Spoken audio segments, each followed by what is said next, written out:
Hello, Florida travelers. Today we're going to hop all around the state of Florida to a lot of Florida's most famous beaches, the ones that everybody else already knows about, and we're going to recommend some of the less busy, less well-known, less crowded, and honestly, usually nicer alternative beaches for you to check out.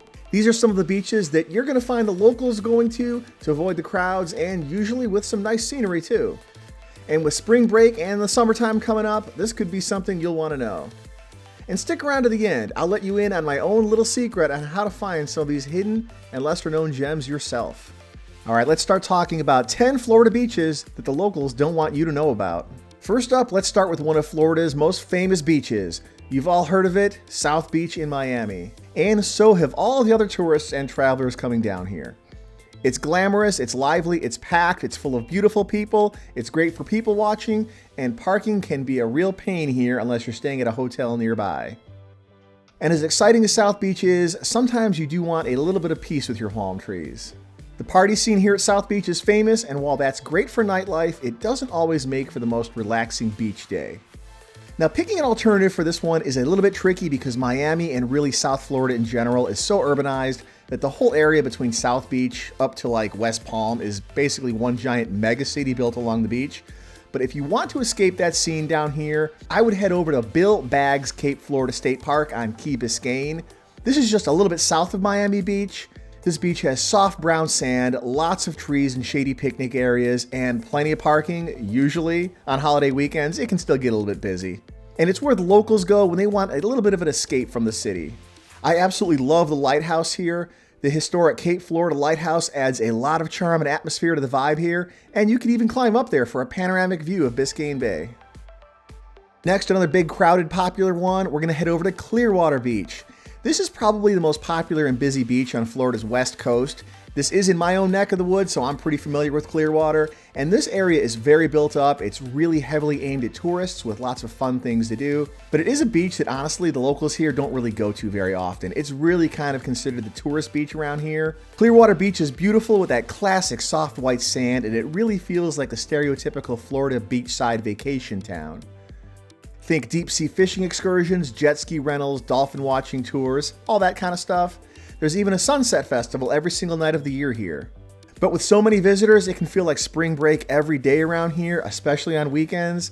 You can expect packed restaurants, difficult parking, and limited space to stretch out your towel. So what's the alternative? You want to check out Sand Key Park.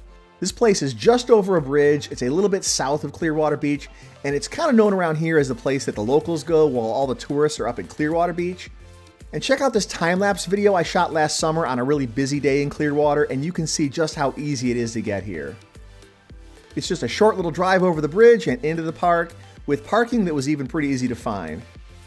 This is also a pretty good beach to see dolphins too. They like to hang out in the channel right here that separates this park from Clearwater Beach. All right, next one, we're going to stay here on the west coast, but we're going to go a little bit south to Siesta Key Beach.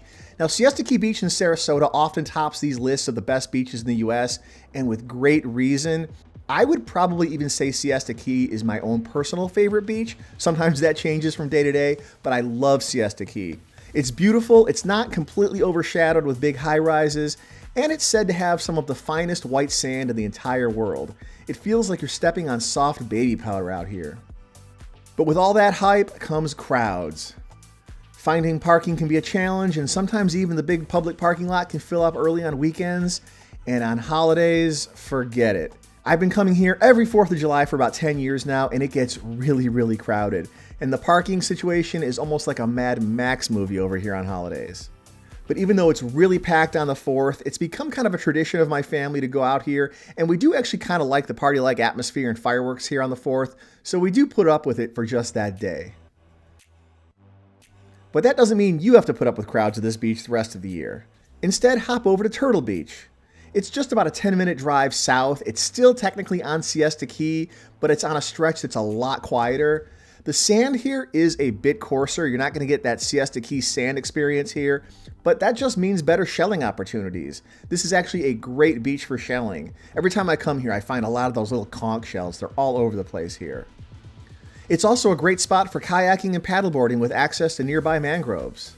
So if you're looking for a more natural and laid-back beach experience in the Sarasota area, Turtle Beach might be your spot. All right, next we're going to zigzag over to the other end of the state, and we're going to go to Daytona Beach. Daytona Beach is famous for its hard-packed sand that allows cars to drive up and down the self-proclaimed world's most famous beach.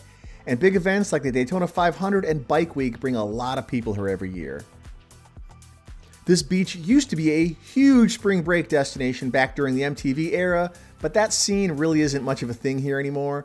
The beach still is quite popular though. It's very built up with hotels and condos and does still draw a lot of people. Now personally, to be honest, I am not really the biggest fan of Daytona Beach in general, and that makes me pretty sad. I used to love this place. I have great memories of coming here when I was a kid or as a spring breaker. It's a town that I think has kind of seen better days, and you can kind of feel that in the air here. I do hope they can rebound though, so come on Daytona, I'm pulling for you to turn it around and find your glory days again. And that's why I would recommend Ormond Beach instead. It's just about 15 minutes or so north of Daytona. This place has a much more relaxed atmosphere. It's a very popular locals getaway. It has great surf fishing. And unlike Daytona, there's no cars allowed on the sand, so you won't have to deal with that if that's not really your scene. Next up, we're going to head over to Panama City Beach. Now, I really like Panama City Beach. Panama City Beach to me feels like a mix of Clearwater Beach and how I wish Daytona Beach still was. My family spent a week here last year, and I was pleasantly surprised by how clean and well kept the town is. Like, I don't know, maybe something about the nickname, the Redneck Riviera, had me a little worried, but it's a really nice beach town. And no, calling it Redneck Riviera isn't a jab or an insult. They wear that nickname with pride around here. The water in this part of the state is some of the clearest and bluest in Florida. They really call it the Emerald Coast for a great reason. And I know they say that Siesta Key has the finest white sand, but this place gives it a run for its money. These panhandle beaches are some of the nicest in the entire country. But Panama City Beach is also a big favorite for spring breakers and families. This town is very popular during spring break and through most of the summer months with a lot of families spending time here. But sometimes it's nice to trade all that buzz for something a bit more peaceful. The crowds can be pretty overwhelming here, especially around Pier Park. But just west of all this action, you'll find Camp Helen State Park. It's about 15 miles away. This little gem offers a mix of stunning sand dunes, hiking trails, and an undeveloped beach that feels like it's your own little private escape. It's perfect for nature lovers and photographers looking for a scenic spot without the crowds, and with the same soft white sand and beautiful blue water you'll find everywhere along the Emerald Coast, just usually without the big crowds. Alright, we're going to head back south again to Fort Lauderdale Beach. Fort Lauderdale Beach is another really busy beach with a lot of activity, a lot of restaurants, bars, and beachgoers. Brings a lot of tourists here. Difficult parking, shocker, a lot of these beaches have difficult parking. That's a common theme. And it's another place that used to be really popular during spring break. But if you're craving a slightly slower pace, head over to Lauderdale by the Sea. That's just a little bit north of Fort Lauderdale. This area has a bit more of a small town feel with locally owned shops and a more laid-back beach atmosphere. If you like snorkeling, there's a reef just offshore that you can swim to from the beach, and it's one of the best places in Florida for shore diving.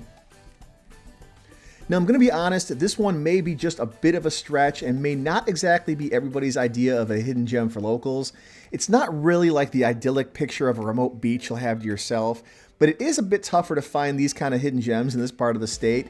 This whole area is just really heavily populated and developed with built-up beaches all up and down the coast, and it's kind of hard to escape other humans around here. But Lauderdale by the Sea does have more of a smaller town feel than some of the others around here, and I wanted to try and cover as many Florida regions as I could, so this might be your best alternative in a really crowded part of the state.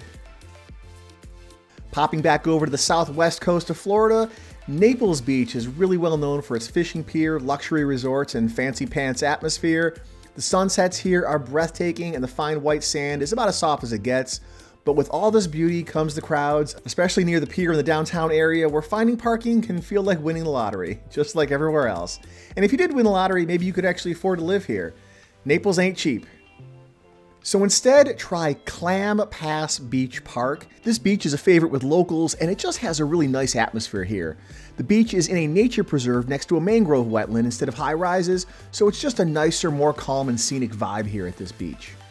To get to the beach here, you need to walk along a boardwalk from the parking lot through a forest of mangroves before you even reach the sand. The boardwalk is about 3/4 of a mile long, but if you're not quite up for the scenic walk, a free tram ride is available. And once you arrive back here, you'll find a gorgeous beach among 35 acres of natural Florida coastal habitat, Plus, shallow waters, perfect for wading and relaxing. Clam Pass is also a really great park for spotting manatees and dolphins. And even though it's tucked in the mangroves, there's still plenty of amenities. There's a snack bar, picnic tables, and kayak rentals here too. All right, back up to the Panhandle, the beautiful Panhandle beaches. We're gonna head to Destin here. Now, Destin is wonderful. Its beaches are famous for the sugar white sand and emerald waters, and the big sandbar parties on Crab Island make it a top vacation destination in Florida. But during peak season, it can also get really crowded. Destin was even recently name dropped in a Taylor Swift song, so yeah, it wasn't exactly a secret before all the Swifties found out about it, and it's a pretty popular destination for Floridians looking for a getaway. The public beach accesses near Highway 98 are often jam-packed during peak seasons like spring break and on weekends in the summer, but just a few minutes away, Henderson Beach State Park is a little slice of natural Florida tucked away on this busy stretch of the Panhandle. This protected stretch of coastline offers a mile of undeveloped shoreline, giving you a more natural and peaceful beach experience. The sand here is just as soft and white as Destin's main beaches, but usually with fewer people and a lot more parking. And there's even a campground if you feel like turning your one day at the beach into a weekend getaway. Next, we'll head down to Venice Beach on Florida's west coast. Now, Venice Beach can get kind of busy, but it's not quite as busy as some of the others. This is a little bit of a quieter stretch of the Gulf Coast, but it's famous for its shark teeth that are buried in the surf, attracting fossil hunters from all over. They'll come out here to drag their sifters in the sand, hoping to find some free souvenirs, and Venice bills itself as the shark tooth capital of the world, which is absolutely true. But the real place to go looking for shark's teeth, the hot spot in the shark tooth capital of the world, is just a few minutes south. Casperson Beach is where all the people who really know what's up go to look for shark teeth. This does have a rocky shoreline right here, which is a lot different than most Florida beaches, and the sand is a lot rougher and shellier too. So while it's the best beach for fossil hunting, it's not really the softest and nicest on bare feet, so don't forget the flip-flops. Finally, we're going to go all the way to the very tippy tip of the Panhandle to Pensacola Beach. Pensacola Beach is a classic favorite with its retro Florida beach atmosphere and the boardwalk that has touristy shops, restaurants, bars, live music, fresh seafood, stuff like that. The Beach Ball Water Tower is an icon, and it's a fun place to people watch and enjoy the beachfront entertainment, especially the legendary Blue Angels who fly out of Naval Air Station Pensacola. And they can draw big crowds when they practice and huge crowds during air shows. So instead, check out Opal Beach, just 10 minutes away, part of the Gulf Islands National Seashore. This untouched, unspoiled stretch of sand is a big contrast from the scene at Pensacola Beach. The clean white sand stretches for miles and it's part of a protected area, so the natural beauty here is stunning. Just white sand dunes and plenty of seabirds. You won't find any touristy stuff over here or even any buildings really, just one of the finest unspoiled beaches in Florida. Alright, so like I promised at the beginning of the video, if you made it this far, I'm going to tell you a little technique on how to find some of the lesser known, less crowded beaches here, no matter what part of Florida you might be traveling to. Alright, here's what you need to do. Open up Google Maps or whatever map site you like to use, and think of what is the most popular, famously recognizable beach in the area. Think of the household names. Maybe that's Clearwater Beach or Panama City Beach. Just find whichever beach in the area you know you've heard of, because if you've heard of it, probably so has everybody else. Then just kind of start poking around the area looking for beaches that aren't really household names. Bonus points if it's in a city, county, or state park.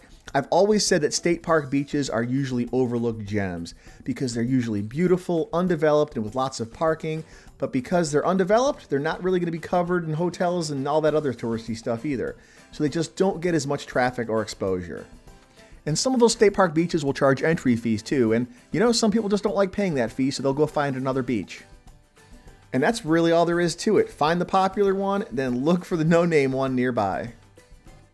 So thanks for watching this video. If you like this kind of stuff, you want to learn about more fun and interesting things to do all around the state of Florida, from the theme parks to the state parks, you know what to do. Please like, share, subscribe, leave a comment. Maybe tell me what your favorite beach in Florida is if you want to share it. If you don't, I totally get that.